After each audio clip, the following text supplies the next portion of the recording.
விட்ட உடனே பாத்தீங்கன்னாக்கா சீசன் 2 எங்க ஸ்டார்ட் ஆகுதுனாக்கா நம்மளுடைய ஷிபே இருக்காரு பாத்தீங்களா. ஷிபே வந்து பாத்தீங்கன்னாக்கா அவர் வந்து ஒரு இடத்துல கோர்ட் மாதிரி அரெஸ்ட் பண்ணி வச்சுக்கிறாங்க. அந்த இடத்துல ஏன் அரெஸ்ட் பண்ணி வச்சுக்கிறாங்கன்னு பாத்தீங்கன்னாக்கா நம்ம ஷிபே வந்து பாத்தீங்கன்னாக்கா இன்னசென்ட்டா இல்ல கில்ட்டியான்னு சொல்லி ஒரு கேம் விளையாட போறாங்க. ஸோ இந்த கேம் பாத்தீங்கன்னாக்கா ஃபர்ஸ்ட் விளையாட போது பாத்தீங்கன்னாக்கா நம்மளோட டென்ஜி அப்புறம் கோகோரிகோ தான். ஏன்னா நம்ம யூஜிக்கு வந்து பாத்தீங்கன்னா ஹாஸ்பிட்டல்ல இருக்காரு.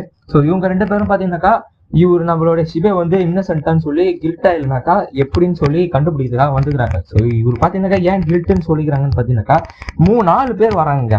ஃபர்ஸ்ட் விட்னஸ் வந்து ஒரு பொண்ணு. இந்த பொண்ணு வந்து என்ன சொல்றானாக்கா ஷிபே வந்து என்னை என் ரூம்ல வந்து அட்டாக் பண்ணிட்டான் அப்படின்னு சொல்லி இந்த பொண்ணு வந்து சொல்லு. செகண்ட் விட்னஸ் என்னன்னாக்கா ஒரு மெய்ட். இவங்க வந்து பாத்தீங்கன்னாக்கா நம்ம ஷிபேவோட வீட்டுல வேலை செய்யறாங்க. இவங்க என்ன சொல்றாங்கன்னாக்கா நம்ம ஒரு பொண்ணு பார்த்தோம் பாத்தீங்களா ஷிவோ ஒன்னு, அந்த பொண்ணு பாத்தீங்கன்னாக்கா நம்மளுடைய யாரு ஷிபே வந்து பாத்தீங்கன்னாக்கா வயலேட் பண்ணிட்டாரு. இவர் வந்து பாத்தீங்கன்னாக்கா அவங்க ரூம்ல அந்த பொண்ணை கூப்பிட்டு போயிட்டு தப்பா நடந்துக்க ட்ரை பண்ணாருன்னு சொல்லி அந்த மெய்ட் சொல்றாங்க. அந்த ரூம்ல சத்தம்லாம் கேட்டுதான் அந்த பொண்ணு கடைசியா அழுத்துட்டு ஓடுச்சுன்னு சொல்லி இந்த மெய்ட்